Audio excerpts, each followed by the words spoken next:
Hey everybody, and welcome to the CineFix Top 100, our bloody martial arts revenge tour taking us through 100 of the greatest movies of all time. I'm Clint Gage. Joining me, as always, the Black Mamba, Alex Steadman. Alex, how we doing? I'm good. I feel like we should do like the siren close-up for all of our intros this episode, but I'm not an editor. I don't know. I'll talk to the editor after the fact and ask him if he did it. And of course, also joining us, the man who always defeats Cottonmouth, Michael Calabro. Cal, what's up, dude? Hey, man, how's it going? It's going. Here we are, just the three of us, still alone against the world here in Season 3. We got 9 episodes in to our season, just chock full of characters facing long odds and uphill battles, and Dan's algorithm trying to murder our entire wedding party. This season has been an adventure, I think. And we got another weird one today, too. Another cool one today. But before we get into that movie, we do need to do a small bit of business and remember that our This Is How I Win t-shirt is still on sale. It will be available through the end of this season, which is mid-December sometime. I'm not going to commit to an actual date, but just be paying attention. Just in time for those last-minute stocking stuffers. Great Christmas gift for Moms love Ikuru. Yeah. Mm-hmm. And dads love uncut gems. Yeah. I feel like they do, actually. I feel like that's true. So this is a great t-shirt for them to share or for you to buy one for each of your parents. And uncles who are also parents. Those do exist. Yeah. Well, now that we're clearly done with that business, let's get into the movie that we're talking about this week. Because this week we're talking, it's the first Quentin Tarantino movie I've been able to talk about, because you guys did a Jackie Brown episode without me way back in the first season. But today we're talking about Kill Bill Volume 1. This was 2003. It's the first half of the Kill Bill double feature. What was watching this movie for the first time like for you guys? I discussed this a bit during the Jackie Brown episode that we did. It's not my first Tarantino. Actually, Jackie Brown was. I think this was maybe like my third Tarantino. I think I saw it in college. It just blew my brain. Like I primarily seeing that many women just be like not only the protagonist, but all the villains. And it was so stylistically interesting. And I feel like now that might be kind of commonplace, but at the time when I saw it, I was like, oh my God, movies, cinema. No, it's a very influential film for me. Beatrix, the bride, is a very influential character for me.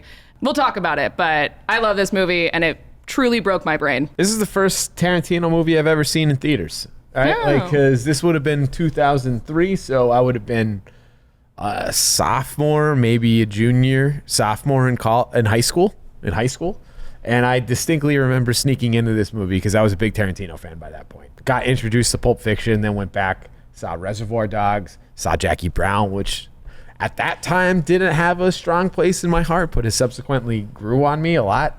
And then this movie came out, and it's just like, oh man, this is like the vehicle to introduce me to like some of the more grindhousey flicks, which this is the beginning of like that phase of his career. Like he gets out of like prestige crime for a bit and then just starts getting into like, the Kill Bills, the Death Proofs, the Inglourious Bastards, that part of his career. And I had a very fun time with this movie because my old man before this was also showing me a lot of kung fu flicks. Not very many outside of Bruce Lee, but just enough to be like, I have an idea of where this is pulling from. Yeah, you got that base layer of understanding. Yeah, I like looking at it in the context of like, you have Reservoir Dogs, which is his debut, very good debut. You have Pulp Fiction, which was his big prestige, Cannes winner, blah, blah, blah. Then you have Jackie Brown, which I think was his more, like, not in a bad way, but kind of conventional Elmore Leonard adaptation. And then you have this where I feel like he was fully like, oh, I can really do whatever I want now. Like, and I am going to do that. Like, I'm going to make the weirdest stylistically action movie, and you're all going to watch it. No, this for sure feels like full Tarantino. This is like the first full Tarantino. Like everything else was, leading up to this. I don't know. I think it was like shades of it. And come on, we're gonna say Pulp Fiction's not full Tarantino. No, I think this is the most Tarantino. I will die on that hill. Actually, listen, Pulp Fiction was. I saw it at home. I rented Pulp Fiction. I remember watching it with my dad. and just like and that was an awkward movie to watch with my dad as like a 12-year-old or whatever. So Jackie Brown I saw in the theaters, and then Kill Bill. My first memory of Kill Bill was actually reading the script. I remember because Pulp Fiction and Reservoir Dogs were these two movies that made me want to like make movies. I was like, oh, movies are incredible. Look at how cool these are. And then I had a friend that was a couple years older than me that got a job in LA before while I was still in college, and he like brought home a copy of the Kill Bill script because he knew I was a big fan, and he brought it home for over Christmas break at some point. And I remember reading the script and being like, oh wow, this like I feel like I'm this like industry guy or something. Like it was just a cool vibe. But I'll go ahead and spoil something. Like I don't care about this movie even a little bit. Like this is. I feel like we often agree on things, but man, I love this movie so much. It's insane. The rest of this episode, I guess we'll go ahead and we'll look at it through that lens of just like I just don't like this movie even a little bit. Like because like I said, I love Tarantino. I loved Pulp Fiction. It's the same deal, I think, with everybody. I liked Jackie Brown okay when it came out, and I've revisited it since, and I think it's better. But like when he starts down that path that you're talking about, Cal, where it's like the pulpier path, like the full Tarantino on display kind of work, like I haven't liked him even a little bit. It's honestly, I think it's the opening credits of Kill Bill where he's literally the fourth film by Quentin Tarantino, and I'm just like, come on, man. What about the kitschy, like our feature presentation, like the yeah, no, I get don't it. know. Like, and listen, we'll talk more about this too, because I one of the things I do find fascinating about talking about this movie, particularly in this season, with all of the spoofs and parodies and satires that we've encountered, like this is another one. Like this is pastiche and homage and all of that stuff. It's very similar to OSS 117 from last week, and it's very similar to the Naked Gun in a lot of ways, in terms of like it's a very specific genre based sort of take. I was just gonna say, just to plug another CineFix video. One of the first ones I ever wrote for CineFix was Art of the Scene about the Crazy 88 fight, which we'll eventually get to. But the whole thesis of that video is probing as many of the homages that this movie makes, and how it's deliberate combination of homages. How that, like, where is the line between homage and originality, and is it even worth debating that? Because this thing as a whole is a unique Quentin Tarantino experience. No one's making movies like this before or since. Is this thing just like mired in homages, or is this a collage of elements from other well-done films that he repurposes to his own means? I feel like the way I talk about it a lot is like a lot of times when someone talks about a movie and it's like, oh, it's just trying to do whatever, Goodfellas and whatever. It can be derivative at times, but I'm a big proponent of like, listen, all art is stealing from other art to a point. Like all artists are influenced by artists, otherwise they wouldn't get into film.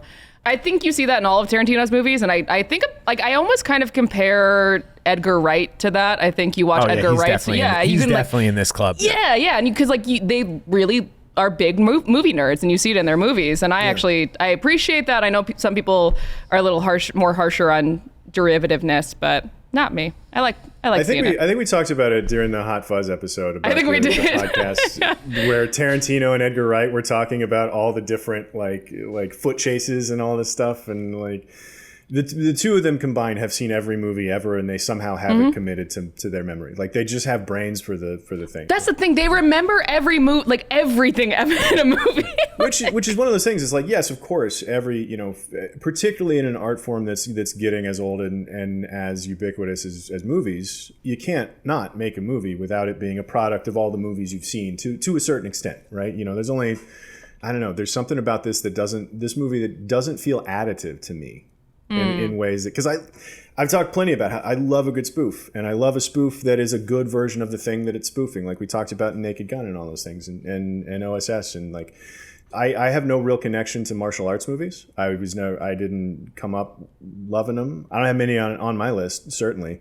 And so it's like the idea of making another good pulpy grindhouse martial arts movie doesn't appeal to me really at all. And so now I'm just like, so you did an impression of those pulpy movies that I don't like anyway. So like, I never really had time for Kill Bill in my diet, but it's the best one of those movies. Like, I think for me, what really, I think overall, it's very overstimulating in a way that I like. It moves along very quickly. Hot take, I don't think parts 1 and 2 should have been released together. I like that part 1 exists in isolation, and I just dig the characters. I dig the bride. I think it's a great revenge saga. I'm a big proponent of like a revenge movie doesn't have to do much plot wise, but it can make up for that stylistically. Like another movie like this I really admire is Mandy by Panos Cosmatos, right? That is a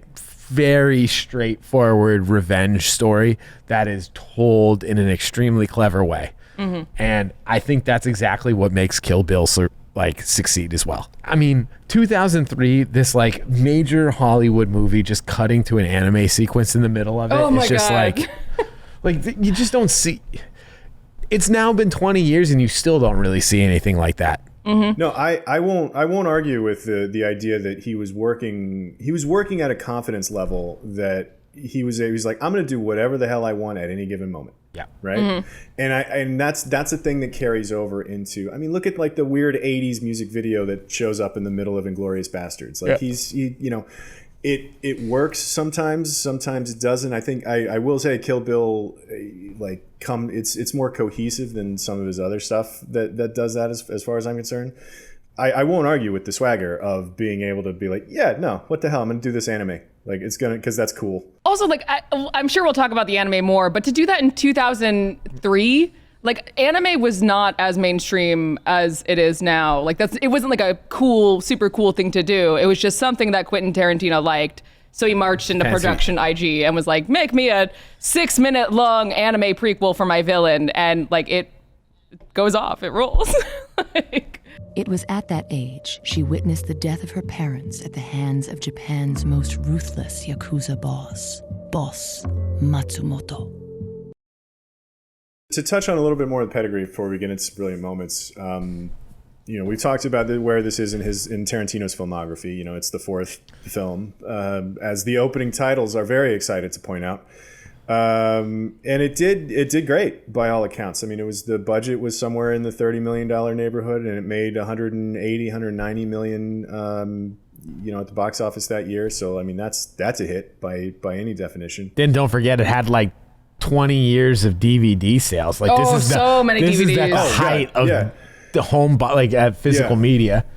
I watched it on DVD. That's how I watched it for the first time. Which I can imagine is part of the thinking in splitting it up into 2 movies. Yeah.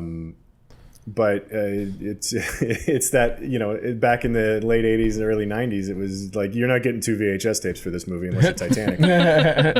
Whereas now it was like, oh no, please, let's sell 2 DVDs. Yeah.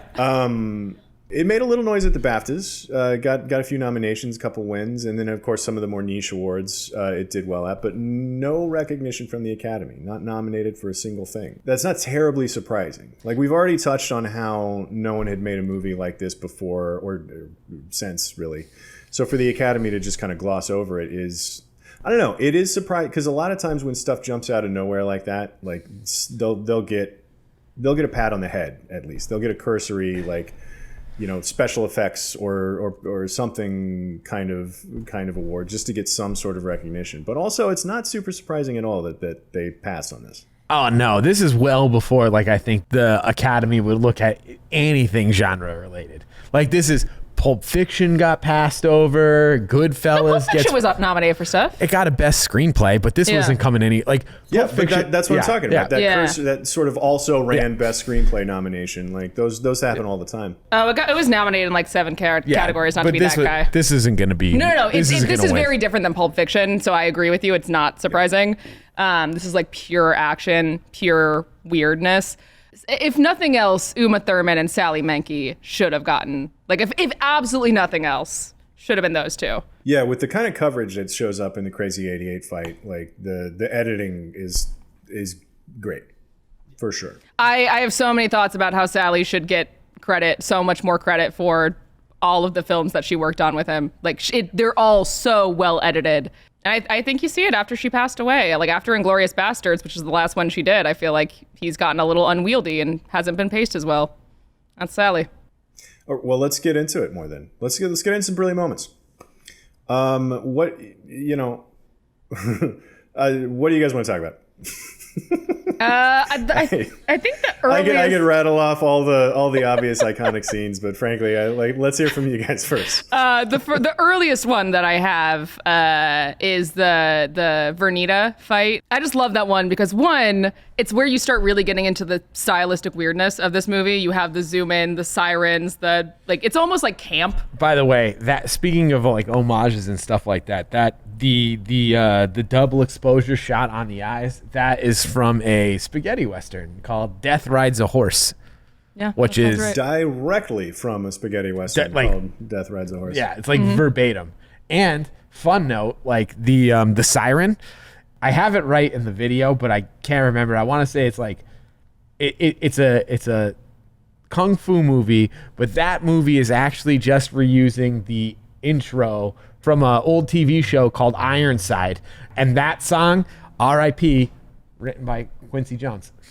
Yeah. Oh. There you go. But no, like, you have so many direct, unsubtle homages like that I just can't help but respect. Obviously, the fight choreography is so clean, but like how steady the camera is throughout this entire fight as it like takes you through the house. Also, like the little whoosh sound effect when she jumps over the table. It's just, it's a perfect opening for me. And then you get that great little bit of like Tarantino specific humor when the bus comes in the background. And they stop, and Vivica A. Fox's hand starts shaking when the bus gets there. It's such a nice touch. It's one of those things where I feel like now it doesn't feel as special or groundbreaking, but I don't know. It just does it for me every time. No, it's a great fight scene, and it doesn't quite open the movie. It's 4 or 5 minutes in. Yeah. Because we get that shoot. We have to shoot her in the head first before we do anything else. But the more or less opening a movie on a fight scene like this. That doesn't give any exposition in front of it.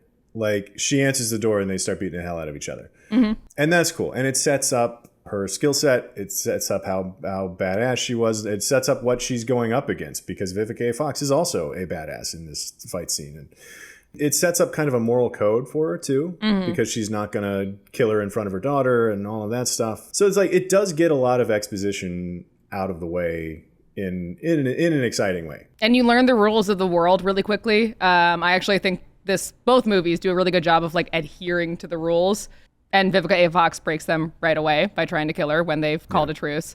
I also just love like the little over dramatic line of like, when you're older and you're still sour over it, come find me. Like, I don't know, it's just such a little badass action hero thing to do. Well, it's a samurai code of honor. It's such samurai code of honor. Yeah. You know, yeah.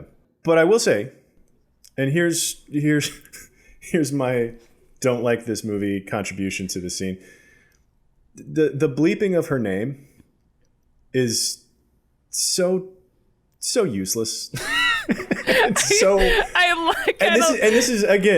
this is where I check out of this movie completely, right? Because like there's the way to look at this movie with all of the cool things that it does with the homages and where it's pulling all of its inspiration from and everything, and it's very capably put together. Like I the choreography and all of that stuff. I'm not going to argue with all of that, but the cynical way to look at all of it, the other side of the coin, and frankly where I come down on this, is it's just cool for the sake of being cool.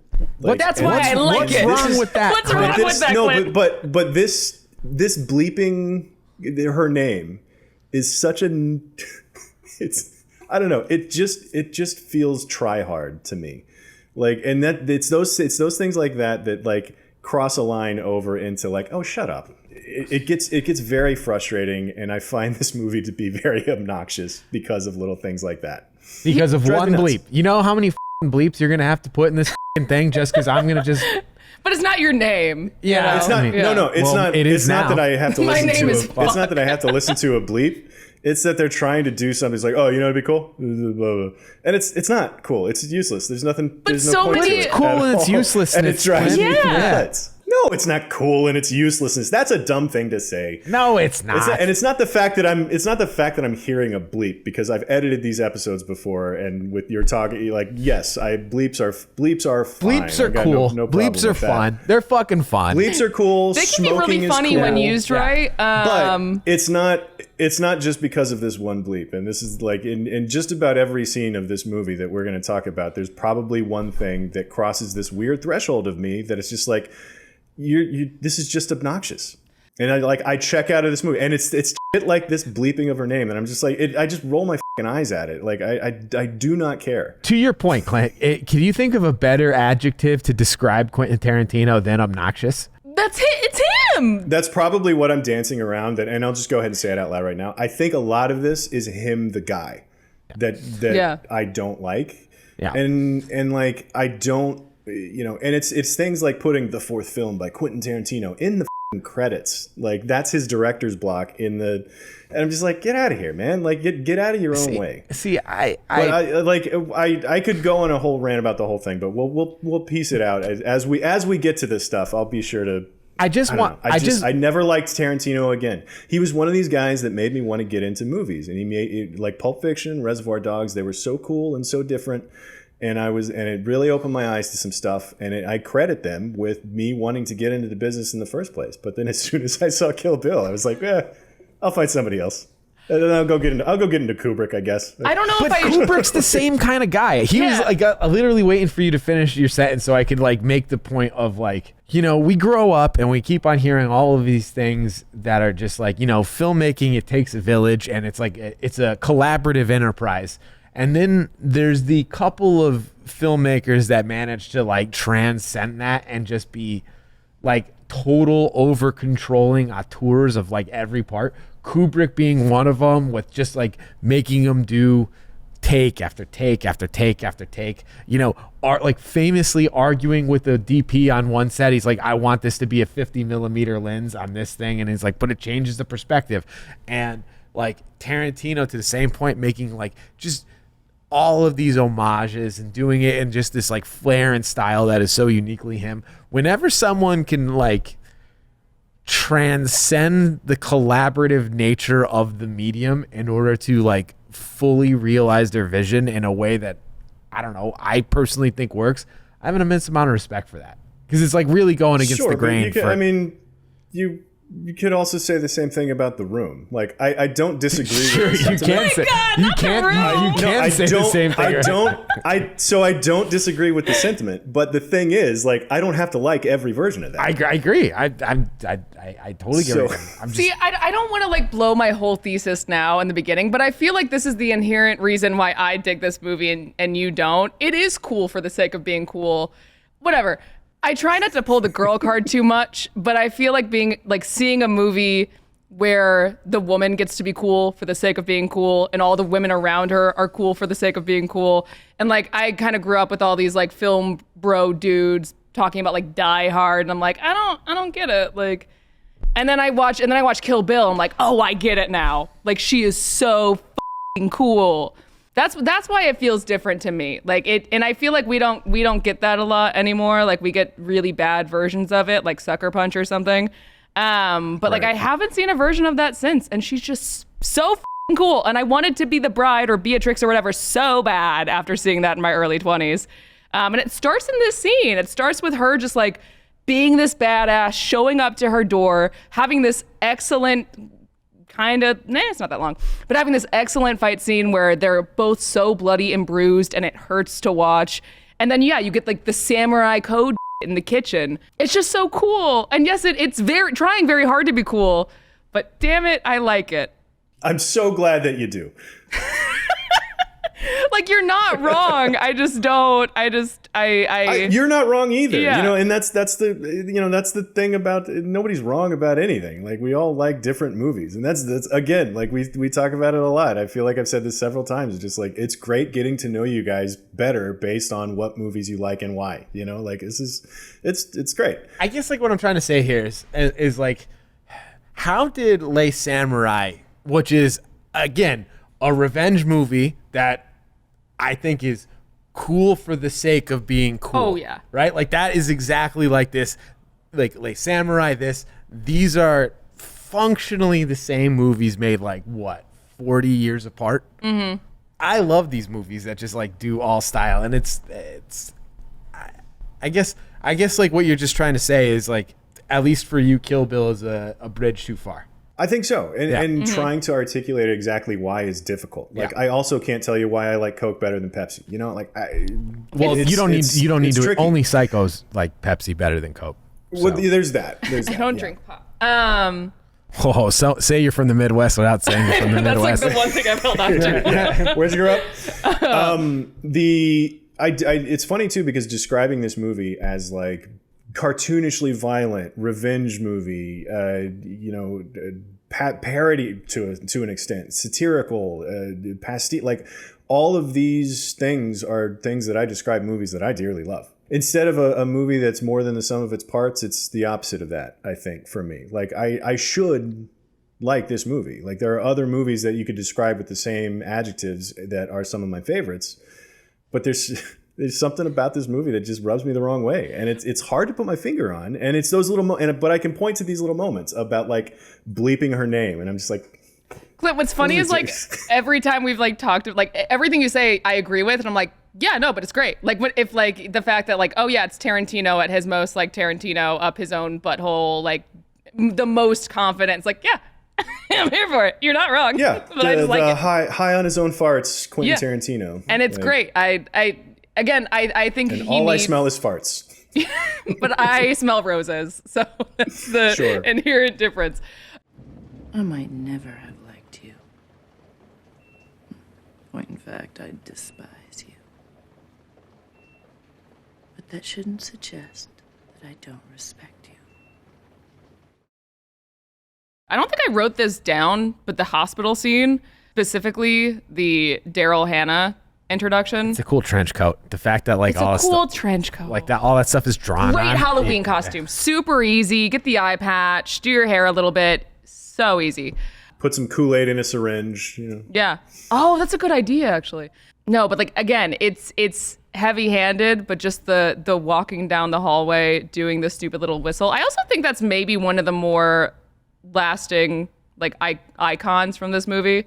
Is that damn whistle? Yeah, also the side-by-side stuff, like the real, like, Brian De Palma of, like, On the Bride, while, like, she's getting ready to do the assassination attempt. All of that stuff is just... But I also love the character work this scene does for Beatrix. I feel like a lot of people will disagree with me, but, like, the fact that she's been, like, her body's been used for however long she's been in here, I think it's been, like, months, and she has to come to terms with that. She has to come to terms with the fact that she's no longer pregnant anymore. It's, like... That is what I like about this character so much, is she's not just like some action dude that someone slapped a woman on. It's like she is so specifically a woman and is so badass and just refuses to die. Like the whole scene of her biting the tongue out of that guy, I cheered the first time I watched it. It's like, you know it's coming. You know, like we're still early enough in the movie where she's not gonna like die here. But it's so good to watch. I don't know. The Buck stuff is pretty gnarly. It's gnarly. Like I'm not saying it's not. It's definitely hard to watch and gross. Oh, for sure. But I feel like you really need some bad villains in this movie because she's not a good person necessarily. You need people who are worse than her. And right, yeah, Buck's the worst. That is one thing that they don't really deal with all that much. Is like she was a member of this assassination squad. I guess the only redeeming value that she has is that she was trying to get out. But there's not a lot of dealing with like the bad things that she's done. Yeah. But partially because everybody around her is so bad. I think that's what it is. I think it's just like she's not a good person, and I don't think it tries to pretend to tell you she's a good person, other than just putting her in the driver's seat. Yeah, it's all shorthand, right? Like she's the fact that she was pregnant, and she was murdered at her wedding. Like that's it. There's no. It's not that they don't try to explain it or try to dig into it at all. It's that they don't even try to think that it matters, which it doesn't for what the movie's doing. Like it's not what this movie is. I remember reading somewhere that Tarantino, when they kind of had to split it up into 2 movies, or just looking at like the first half of Kill Bill versus the second half, he wanted the first half to be more so like she's like more scary than an emotional like person. She's a killing machine. Yeah. This is who this character is. And then the second one go into more of the like emotional life of finding out her daughter's still alive and stuff like that. I think that's why I prefer Volume 1. I like she's... I like Volume 1 too. It's just like cold, like just like Volume cold, 2, but... calculated killing. Yeah. What other scene? The only scene in this kind of area of the movie that I wanted to talk about was when the sheriff walks in to the crime scene, and this is another moment to me where I'm just like, I've had enough of this movie already, because it becomes so apparent that everybody in this movie talks the same. Yeah. Which bothers me.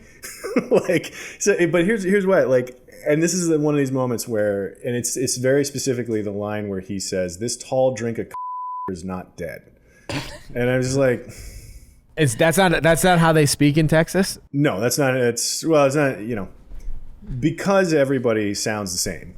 They all speak with the same cadence. They all speak with the same kind of references. They all have the same sort of energy.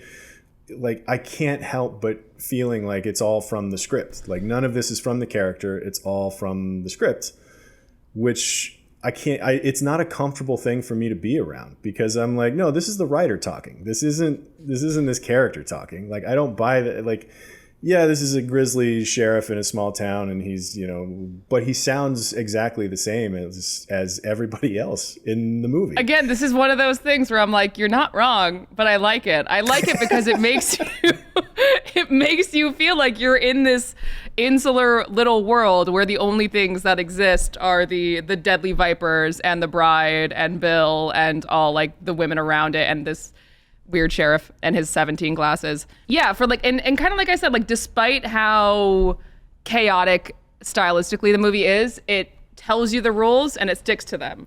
And part of the rules is talking like a weirdo constantly. I will say, I think Beatrix speaks a little differently. I mean, she doesn't talk that much, which is, I guess, novel. A little bit, but world. I mean, they've all got that very pointed, low, tough person voice. Into it. I'm going to see, but like, there's no. I always it's like the kind of thing where nothing stands out without any sort of variety, right? Like, nothing means anything if there's not like something to compare it to in some, there's that philosophy that I feel like is just completely lost in this movie, and I'm just, it's just a whole bunch of tough guys sounding like the same tough guy, and I it just does not work for me. But I think that comes in handy later when you meet Oren Ishii, because I don't know, I see this scene with the sheriffs and I'm like, these are obviously clown people. But you compare that dialogue to like later in a scene that we'll talk about, but whatever, when Oren beheads that dude and she gives her little monologue and starts yelling. It's like you understand that this character is bigger and more important and also more impressive, even if they are a person. Even Buck and the dude at the hospital, like, they're just so cheesy and cartoonishly bad that I will say the dude that gets his tongue bitten off is about the only different sounding person in the entire movie. He's got that weird laugh that he does all, and like, I don't know. I'm into it. I don't know. Again, you're not wrong, but okay. I don't know. I think fair enough. Like, one of the other scenes that's great too and that does a good separating is like the Hattori Hanzo scene, right? Mm-hmm. Where like where the bride's going to get the sushi sword. Bar scene. Yeah. Mm-hmm. Yeah. I do love that scene. And like he's great in this. Like, Sonny Chiba is excellent, and he's not playing the tough guy. As a matter of fact, like, I think like he's doing the exact opposite of like, I was a tough and now I just kind of want to be soft.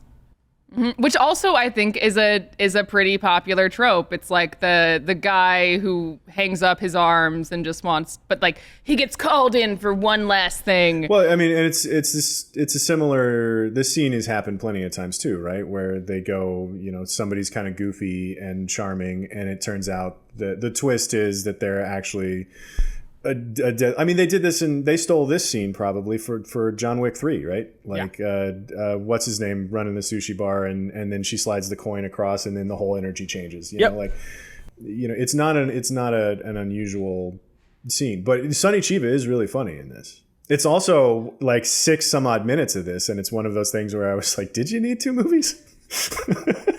That's because I would say that about Volume 2. I think Volume 2 drags in parts. I think every little vignette, because I really like this movie is really a collection of like, okay, now she's fighting this person, now she's at the hospital, now she's in Japan. Now I think they're all the perfect length because they're all their own little thing. And I do love this scene. First of all, it's very funny and charming in a way, but also I think an underrated moment in this whole movie is when they go up to the attic and she sees all the swords. And the music's very soft and the lighting's very soft, and it's like they're both so in love with these objects of death, but it's so weirdly sweet, and I think that's one of the theses of the movie. Killing is nice sometimes. Killing is very sweet? Yeah. I don't know, I found it so charming. No, but it is, again, it's even this having a different tone it's another example of that. You know, just doing whatever at any given moment with no regard for what the tone was in the previous scene or what the tone's going to be in the next scene. Like every scene is a different spin of the wheel, right? Like, and I think you can only do that if you are the 4th film of Quentin Tarantino. Like I can't imagine, like, as we all know, I can't imagine like some fresh new filmmaker in 2003 specifically doing something like that. I can see the studio notes, but at that point, I think everyone was just kind of like, hey, man, it's Tarantino. Let him do his thing. I also just think the selection of scenes and how like each scene juxtaposes the one before it and stuff like that. It's like, it's to your point, a very properly paced and edited movie, right? Like it starts on the bride getting like shot, and then it just goes like, they don't give you any context. It just kind of like goes into the next fight, which is very clearly, it's like, I want to just like get some action up front, and it's just like a murder attempt, then that person in this like huge fight sequence, which gives you just enough exposition to basically understand that they were an assassin, but nothing more. And then it's like, let's fast forward back to tell you how they got to that door in the first place.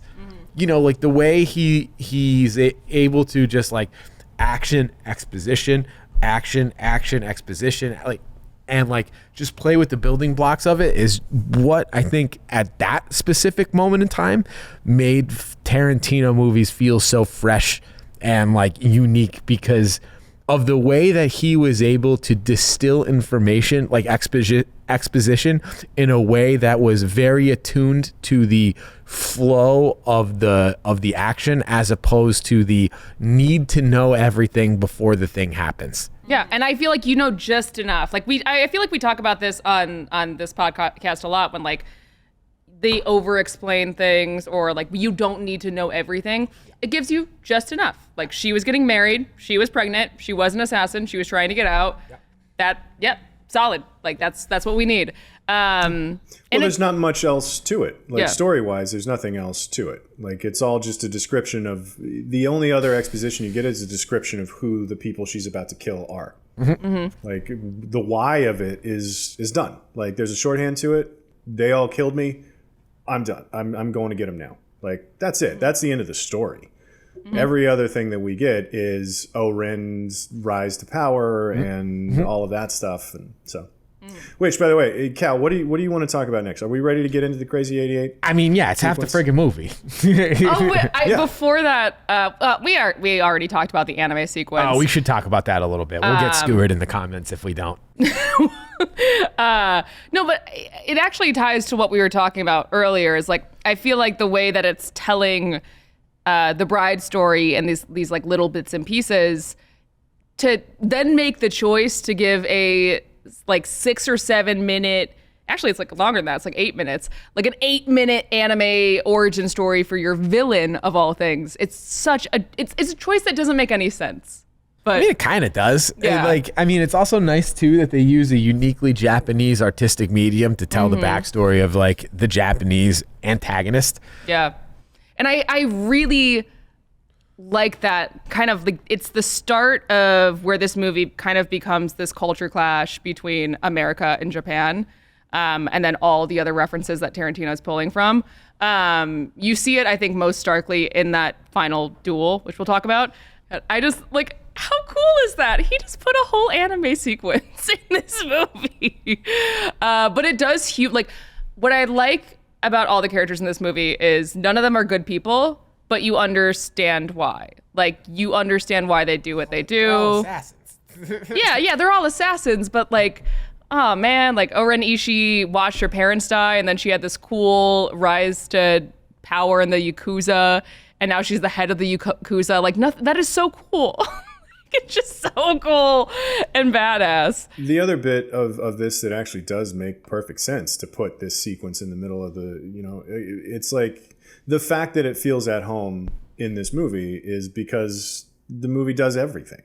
Like, this movie is doing anything and everything at any given moment. And so it's like, yeah, it makes sense. Like, that's why in retrospect, if this sequence hadn't been in there, the joke about the movie would be like, yeah, why didn't it do an anime sequence? Like, because it's the whole movie is one, for more or less. That's the true. The movie is an anime in a lot of ways, as cartoonishly violent as it gets, and as like there's no pretense that this is like realistic fight choreography at all, nor should there be. Like, that's they did all that part right, and so to animate a chunk of it makes perfect sense. Yeah, and you have this like cartoonish violence in the anime sequence, and then not too long after that, you get another one of my favorite scenes where they're having that Yakuza meeting, where Tanaka, I believe his name is questioning her right to have that position, and she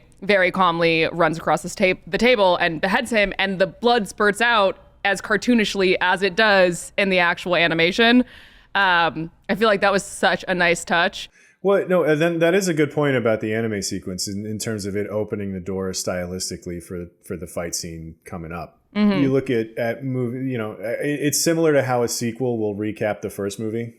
Just in case you haven't seen it, it's a little like, let me point at some of these influences that I'm using before I actually use them. And just shout out to Lucy Liu, that monologue where she does the I'm gonna speak in English so you understand that I'm serious, and it's so bad. Like, I don't have anything good to say about it, like insightful, other than it's really badass. The price you pay for bringing up either my Chinese or American heritage as a negative is I collect your head. Shall we crazy 88? Let's do it. Let's do it. Dun, dun. You gonna do the music drop here? Cal, You think the bots will find that? Yeah, I'm sure they will. In fairness, I did do it for a second in that video, so. Take it away, Cal. You did a 20-minute video about this whole sequence. Like, it's rad. So, Clint, I feel like whatever disagreements you have with the two of us about that movie end right here. I have one peccadillo with this scene, but it's a bigger thing that I have with most movies. Like, there's one moment in this sequence that the music cue gets. It does one of my biggest pet peeves is when movies do too many music cues. And he does like a dozen of them. Oh, he does. Okay. He does 9. I explicitly call it out. Wait, that's funny. And it's seamless for the most part in this. I'm more talking about moments in like Deadpool and Wolverine where they're like, let's play Goo Goo Dolls for 7 seconds when they walk in slow motion around the corner. Like, that kind of stuff drives me bananas. And there's one moment in this that starts approaching that for me. And that's all that I'm only saying that to say that I do feel like this 25-30 minute section of the movie is unimpeachable. Well, and it's great. It's funny that you bring up the music cues, because my favorite part of this entire scene is the only time, well, not the only, but like is the moment where it doesn't have any music, which is the Go-Go showdown. I think that little sequence of this sequence is so cool, and it has no music. That's the part of the reason why that music cue thing is such a bugaboo for me, because like there are moments where when you drop the music, like it heightens everything in such a cool way, and like people miss that. I feel like films miss that a lot, and they just like packed stuff with music for no reason at all. Because this is a dance that has movements, is like what I'm trying to say. And I think it's like all like the music cues and stuff like that. This thing goes on for a while. Goes on for a while.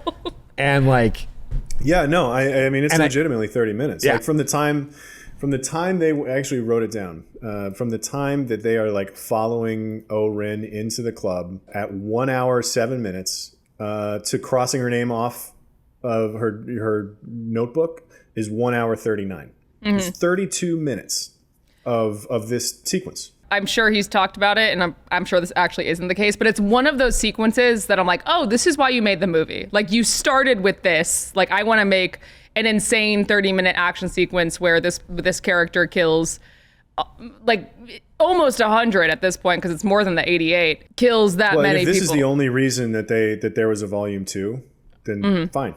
They made the right choice. Trimming 40 seconds or a minute off of scenes here or there wouldn't have made a difference, but trimming 15 minutes out of this might have, which would have been a horrible mistake. not a wasted second. No, that's the thing. And like every little part of this scene, like even at the start of the go-go sequence of this sequence that I love so much, there's that very cool shot of like Uma and she's looking down and she's in the foreground and she looks up at O-Ren.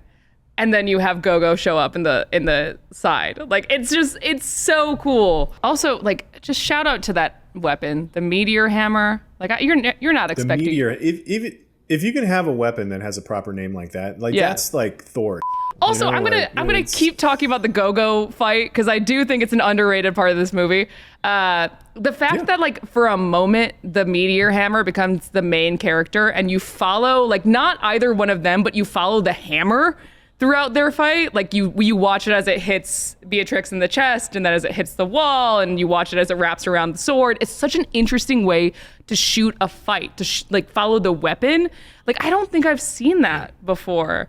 It's a microcosm of the whole movie, right? I mean, we've already talked about how every scene kind of does its own thing and tells its own story, and it's a collection of vignettes and all of this stuff. And then you get to this fight scene, and the fight scene is that also.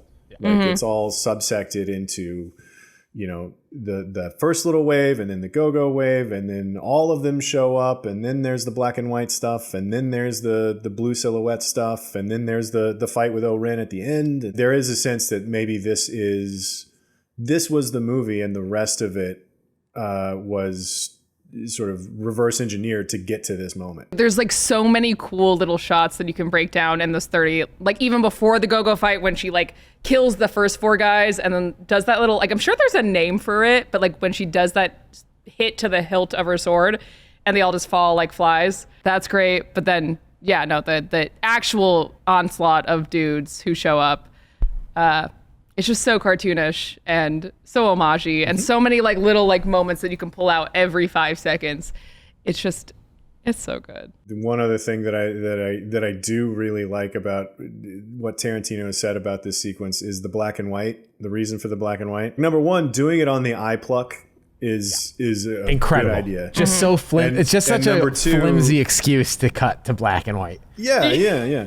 Number 2, the cutting to black and white just to make the rating. Yeah. And the quote I believe is something along the lines of America doesn't have a problem with blood, they have a problem with the color red.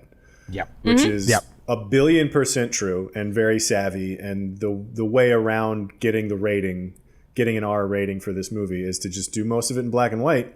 Like he was in a spot where it made sense thematically for the movie, like it makes sense stylistically to do that because again, he set up a movie where there are no rules in terms of what you can do next. So just the fact that all of a sudden we're in black and white is not shocking. Doesn't, it all makes sense. And it got him the rating. Yeah. Which I think is a great story. This is how he wins. And he even manages like to, change it up visually by like going to the blue silhouette, right? Which still keeps the blood black or like nondescript, not red. Right. And then which is subsequently a reference to another movie, but changing the visual palette for a little bit to just like keep the eyes engaged. I understand that in international markets, it's not desaturated, but I think that kind of takes away from the charm of it personally. Oh, yeah. Like, I kind of like it. It's one of those happy accidents, right? Yeah. Like, it wasn't his intention when he started making the movie, when they shot it, but like when it became a solution to a problem that he didn't foresee, and it worked out. Yeah. Like it's that it's that great, like, working within restraints is sometimes the best way to be creative, you know? Mm-hmm. It's also just so funny because it's like, it's still wildly violent. Like, it's still stupid violent in black and white. Like, because we're kind of watching it. Didn't change a thing other than black and white. It's still, like, when we were watching it, like, when you were talking about it, like, she just cuts a man directly in half right in front of the camera. It's like, that is still insane. And just blood spraying everywhere. Like, the spray is more important to Tarantino than the color red. I feel like there's plenty to talk about in that, but I also feel like we do just as well pointing them towards your art of the scene video, Cal. Yeah. Synergy. We'll have a link in the description. Big time link. It'll probably be annotated on the end screen as well. If I have anything to say about it. Oh, hell yeah. Do we want to talk about anything else with? Yeah, we should definitely talk about the O-Ren Ishii. Yeah. One of my I actually might even prefer it to the Crazy 88 sequence. One, because it's so pretty. But two, I feel like it is kind of what I was talking about earlier, this kind of like clash of cultures. You have kind of like the Japanese setting, but it's a Western. Like, you have the Western music with the little Japanese cues. And then after she scalps O-Ren, you have like Spanish music. It's so wild. No, but I love the character arcs that both of them go through this scene too. I think at this point, O-Ren is one of the few characters that still doesn't really respect her, despite all that we just saw in the previous sequence. And she has that what's line. The line? Silly Caucasian wants to place it with samurai swords. Mm-hmm. And then directly after that, you have Beatrix getting the hit on her. And then it's the, like, I'm sorry about that. I was kind of a dick. You're a badass. Like, it's such a earned character moment. You know, the snow doing a lot of heavy lifting in the production design of this. Like, everything is just that pristine white, you know, layer of snow, and then, you know, for O-Ren to be in her white wardrobe is just as pristine as the snow, but then you've got the bride with just dirty yellow, covered in blood, beat up. Like, it's good contrast. But again, this is another one where I wonder if the idea for the setting came out of, like, you know what I want to see? I want to see blood splatter across snow, and like start with that shot, the shot that kind of ends the sequence. And then just reverse engineer from that, and then it turns into a garden on the rooftop, and then that's why they move the settings, and you know, so because how boring if O-Ren had just walked downstairs after she killed, and they like, I don't need that. We've been in that room for long enough, you know. And the funny thing is, like, what I also like about this scene is, like, it's not that epic, like, compared to what we just saw, and I feel like you kind of can't be when it's two people fighting with swords, because, you know, eventually you're going to hit an artery or something. But there's so many little things. There's the little water, I don't know the name of it, but like the water pump, and it's in the foreground. But I remember... Well, and that sounds like blood dripping too. So like, that's a similar sound effect to what we've heard already in the thing. So like, there's danger around, and like the trick is like, you know, no, you can't make it more epic. So you have to escalate it somehow. Right. And so escalating the end of this sequence with tension or with quiet, frankly, like you know, that was kind of how they did it. But no, it's for sure an escalation.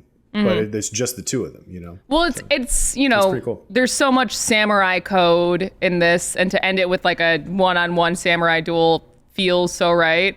I also remember someone pointed out, and I double checked, and I think it's a very cool detail, at the beginning when O-Ren says, like, you won't last 5 minutes, and the whole duel lasts like 2 seconds under 5 minutes. It's like, it's so good to me. Oh, really? Is that yeah, it's like 4 minutes and 58 seconds, just so that O-Ren couldn't last 5 minutes. Like, no, I think it's a perfect end. I kind of wish, I feel like Volume 2 would have been a better movie if it had more O-Ren, but like, you needed to see her like defeat the big villain, and she's a good bad to go out on. Yeah. Anyway. Like, she's a satisfying win. Oh yeah. For sure. Yeah, absolutely.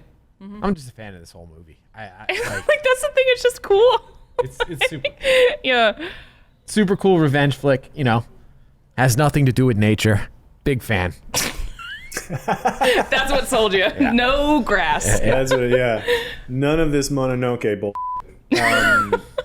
Like whenever I think of like man versus nature stories, I always think of this like one Simpson quote from Mr. Burns, where he's like, "Oh, so Mother Nature needs a favor. Well, maybe she should have thought about that when she was besetting us with droughts and floods and poison monkeys. Nature started the fight for survival, and now she wants to quit because she's losing. Well, I say hard cheese." Do you not like any Hard man? Do you not cheese. like Twister or anything? It's fine. Yeah. Yeah, it's like that part, that kind of conflict are, I'm not saying that those movies are bad. Some of them are very good. And like, I like Twister and Twisters. Yeah. But they're not on my lists. I would say this has zero, like not a lot of Yeah. nature at all. No. Really none. You didn't think it was going to be that easy, did you? You know, for a second there? Yeah, I kind of did. In terms of where this movie's shown up on the channel over the years, we did an 8-bit cinema way back in the day, homemade movies as well. The fight scene, the opening fight scene with Vernita, and then obviously the art of the scene that we've talked about a lot. The Crazy 88 fight scene was one of the picks in our original top 10 fight scenes of all time. Didn't make the Redux for some reason. I think we just picked 10 all new fight scenes for that one. But the Pussy Wagon was a pick for top 10 movie cars of all time. Oh yeah, that has to be. In the subcategory of phallic symbols of fragile masculinity, which is kind of a fun subset of movie cars. It was in the top 10 action movies of all time, with the in the category for pastiche and parody. And The Bride got an honorable mention in top 10 heroes, and then a handful of other honorable mentions floating around as far as I can tell. So it's a pretty well covered movie on CineFix, but I didn't write those. I paid someone else to write those. If that wasn't obvious, somebody else wrote those movie lists. But anyway, did we miss any? I was gonna be mad if there wasn't a mention on action heroes, so I'm glad that was brought up. Yeah, no, she got a mention on heroes, for sure. But that, like, the revenge fueled hero, like, there's she's a good one. I wouldn't argue for this being on a list, but Oren's one of my personal top villains. I think there's probably room for a category that this makes sense in the list that we keep bringing up of spoof satires and parodies. Like, there's a version of, pastiche should probably belongs up there in that conversation, because I think one of the interesting things of watching this movie in the context of the other movies we've been talking about this season was interesting, for sure. I think OSS did a lot of exactly the same things that Kill Bill did, including opening with vintage-looking title cards. It's an interesting. There's a category. There's a piece to be written there where Kill Bill fits in the same conversation as OSS 117. Also, we haven't really talked about like how it fits with the theme of the season. It might be the most Alone Against the World movie we've talked about. Yeah, like, correct me if I'm wrong. Think so. It's literally her. Yeah, It's literally her. I'm trying to think because, she is really alone against the world. And she's going all out, going throughout the world. And that's the thing. It's not just the world is coming at her. All She is coming at over the the world. world. She is gonna, Yeah. she's gonna go to Japan and kill you. She's the one that's running uphill. Unless Yeah. John Wick 4 has made all of your lists. No, Yeah, it's not on mine either. I liked it.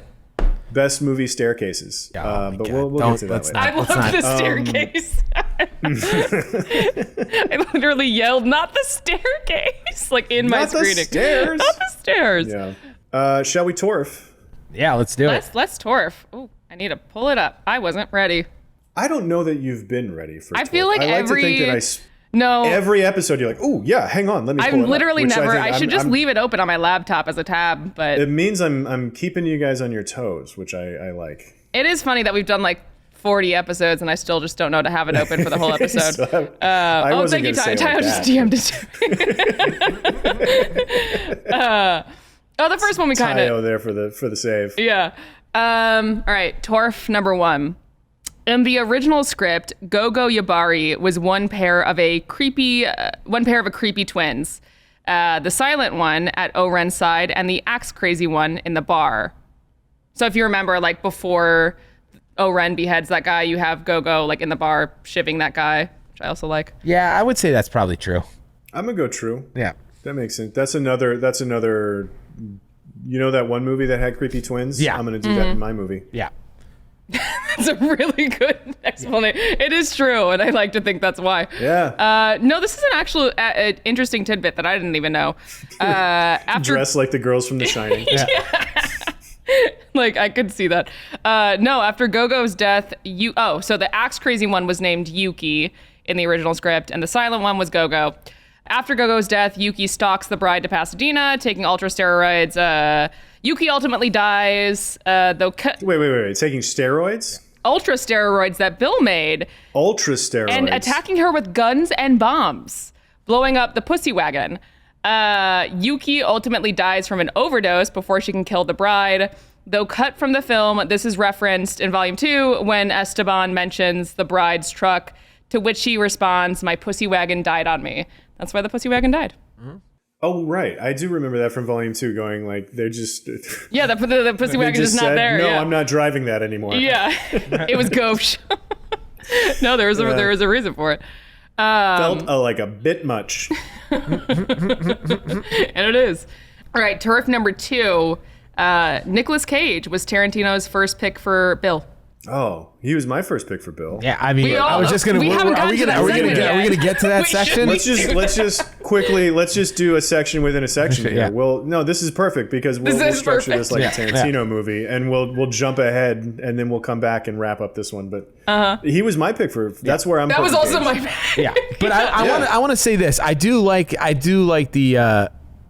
the age of Bill. Mm-hmm. So I'd actually want a like more modern Nicolas Cage as opposed to a 2003. Today's Nick Cage instead of a 2003 Nick Cage. This might be the shortest Nick Cage stuff. Yeah. Yeah. Well, the fact that he was actually considered for the role that we all think he should play.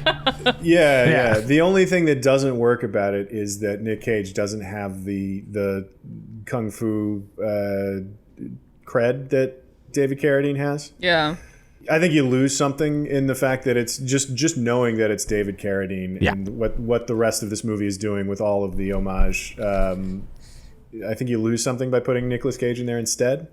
But I do think you gain Nicolas Cage by putting Nicolas Cage in there instead. And that's valid. All that to say, true. True. It's weird because like I always ask myself, is the movie better or worse with Nicolas Cage in that role? I almost feel like it's neutral. Yeah, I don't think he would have done any better or worse. Yeah. I think you lose something over here, but you pick something up over there. Like he might have had a more memorable line. Like, I'm trying to think of Bill Poole quotes. I feel like maybe if Nick Cage was in there, he would have elevated one. It's funny because like I'm trying to think of Bill quotes, and it's like quotes that happen around Bill, like that woman deserves her revenge and we deserve to die. Like that wasn't from Bill, it was from his brother. But that's what I'm saying here. Yeah.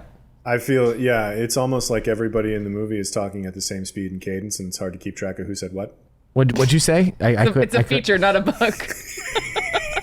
Oh, touche. That's my response to every criticism about this movie. It's like, it's supposed to be that way. Which is, honestly, that's why movies are so f***ing great. It is. Yeah. Okay, back to the Torf. Is that true or false? Yes. That's true. I think it's true. Yeah. It's false, actually. But as we discussed, it would have been a good choice. Warren Beatty was Tarantino's first choice for Bill. Tarantino envisioned Bill as a suave, James Bond-like character. When Tarantino decided that martial arts scenes were necessary, he cast David Carradine instead. Martial arts scenes were necessary. Yeah. Like, can you imagine? Just a martial arts movie? Yeah. I love that he once considered not having martial arts.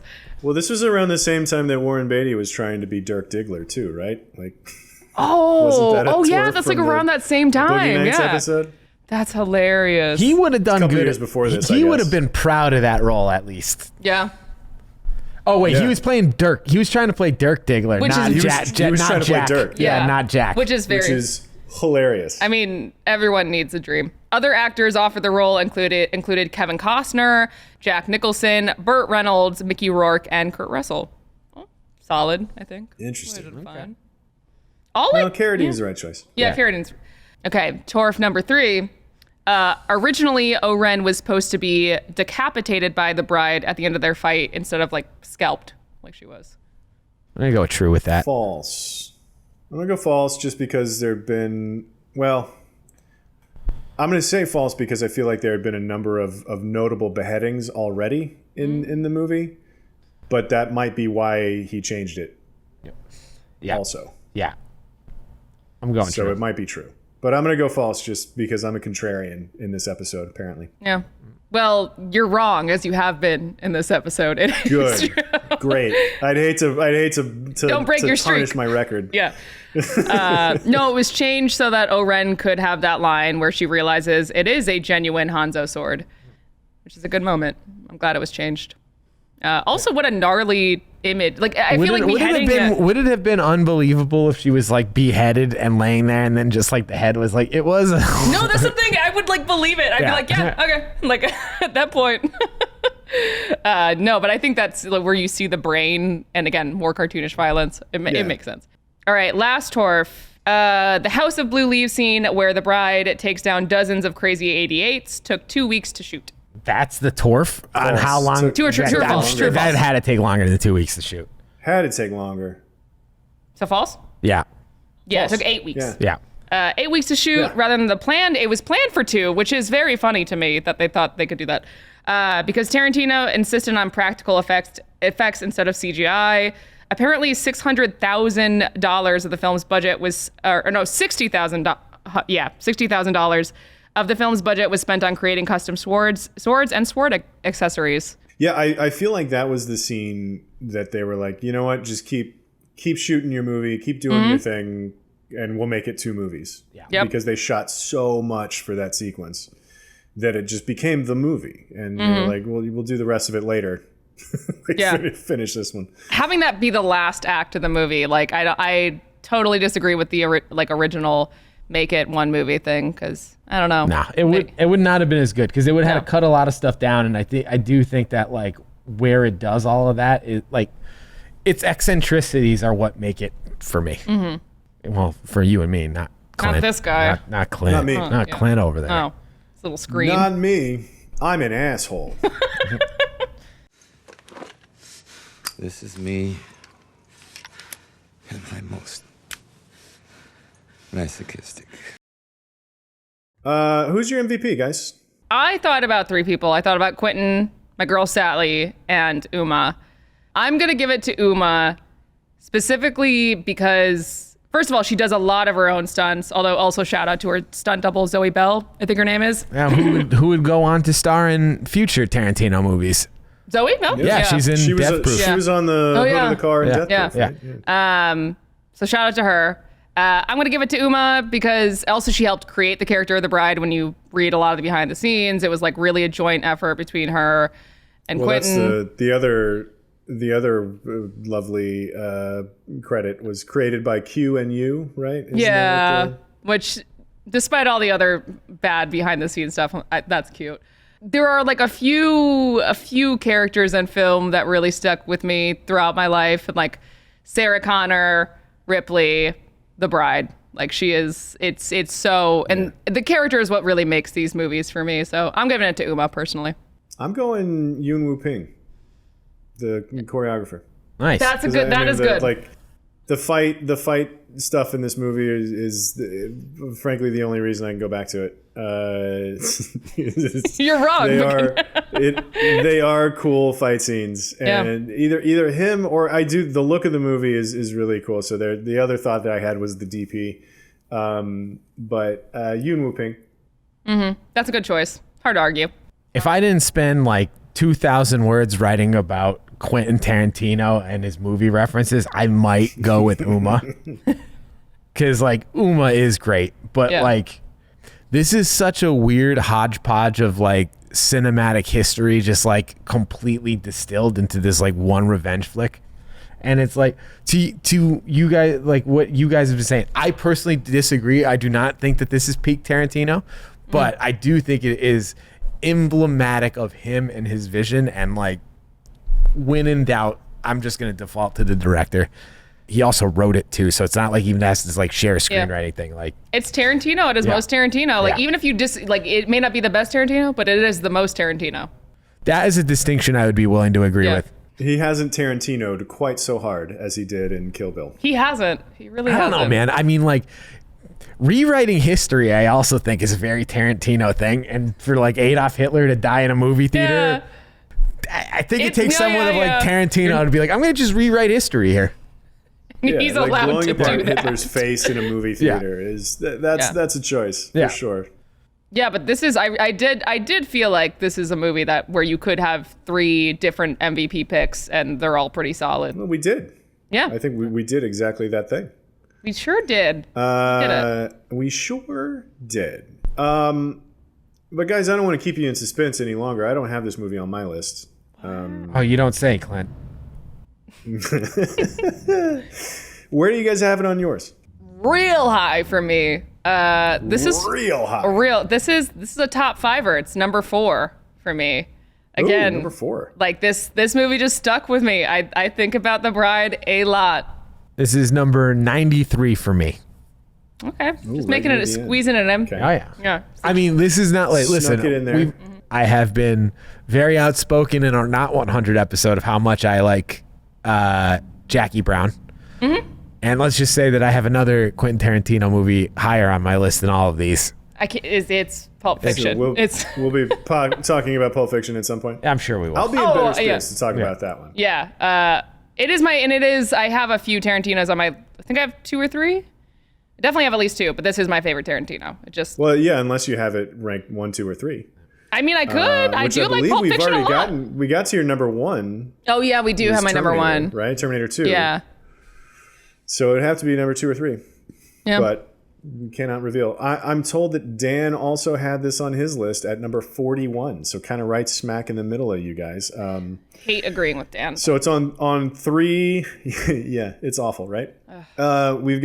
We got it on 3 lists, 3 of the 4 at 4, 93, and 41. So where's that put it? What a hodgepodge. Wait, I don't know. That's I mean, yeah, that's pretty. That runs the gamut. It's pretty spread out. So 4, 41, 93, and does not appear. I'm not looking. I'm still gonna guess. It's still got to put it high. Yeah. I mean, 3 lists. I think 3 lists alone is gonna put it high. I think at 3 lists alone puts it in the teens. And also, top 5 for me. That's got to be a lot. Yeah. I'm gonna go teens too. I'm gonna say 15. I was gonna say 15. I'll go 16. Okay, thank you. I'll take the over just because all 3 of you are wrong. So you're gonna say 17. 17, Bob. 17, Bob. Are we doing Price is Right rules? Yeah, of course. We're always doing Price is Right rules. Yeah. Oh no! And Clint's right. Clint's right. 23. Oh, it's the one thing. Come on, guys. It's the one thing I get out of this episode is I get to be right about where it lands. I really expected it to be higher. 3 lists in a top 5. I'll take it. Well, since that struck Uncut Gems, it's very clear. I can't do it. Yeah. Now I'm like, Yeah. I don't. Yeah. Since do I regret Oh cutting my God, Uncut he's Gems? powerless Yeah, in this moment. you've struck. It's Cal. You're the only one that has it left, right? And I'm not going to strike my own movie here. I think it would Correct. be I wouldn't interesting to expect you strike to. your own movie, though. I feel like that would be a nice twist, but not this one. Don't worry. Thank you. to really Three Amigos a movie. Yeah.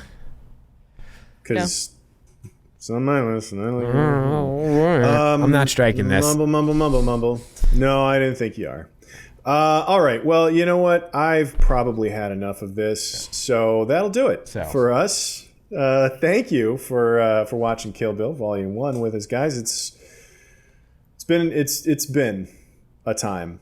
I guess it is. Again, though, and I said it a couple times. I'll say it one more time this episode. It is an interesting watch paired with the other movies we've watched this season. Again, you can't find a more Alone Against the World than Old the Bride, Old Beatrix. And to also sort of tie it in with the parodies that we've been watching, like it was for sure an interesting way to watch the movie. I will give it that.